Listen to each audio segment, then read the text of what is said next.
Still, in our chapter on miscellaneous TLS topics, we reached the third lesson in our mini-series of 5, covering various significant attacks that occurred on TLS. In this third lesson of the mini-series on TLS attacks, we will now have a look at the Sweet32 attack from 2016. Sweet32 is an attack on TLS connections using the 64-bit block cipher TSS behind the CPC block cipher mode of operation in order to decrypt encrypted application data.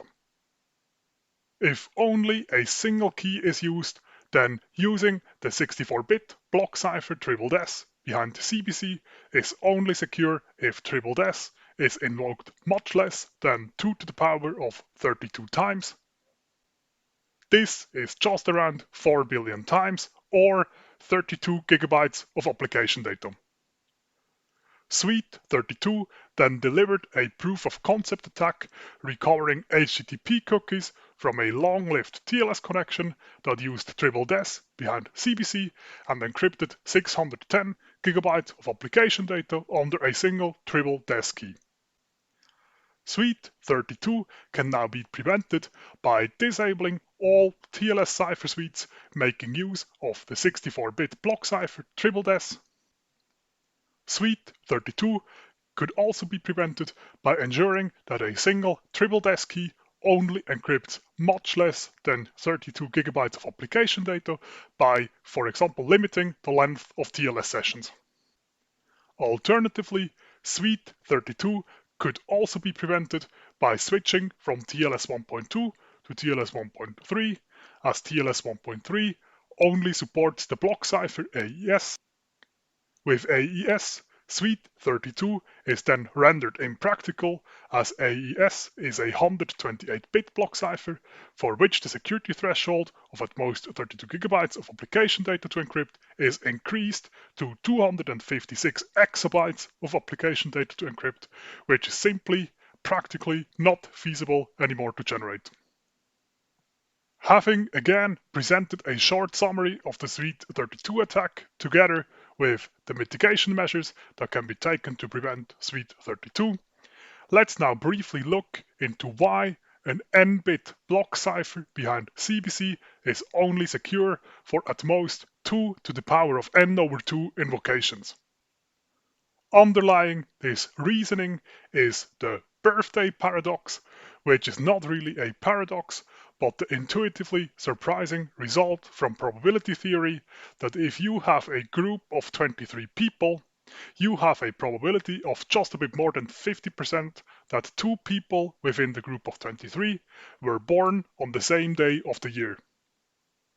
This can be generalized, from which it emerges that roughly the square root of the size of the image of a random function is required in order for the random function to produce a collision.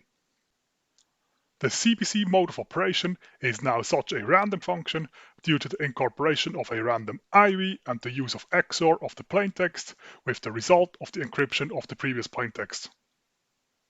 With the birthday paradox of the roughly the square root of 2 to the power of the block size, we would then expect a collision among the ciphertexts, and as block ciphers are permutations, a collision among the ciphertext is actually a collision on the input to the block ciphers.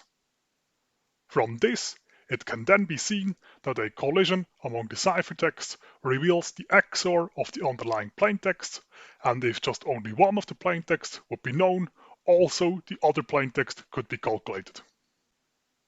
The proof of concept attack of Sweet32 required 610 gigabytes of data encrypted with TSS before an HTTP cookie was revealed. With the birthday paradox, TSS as a 64-bit block cipher actually has a security of 32 gigabytes of data under a single key.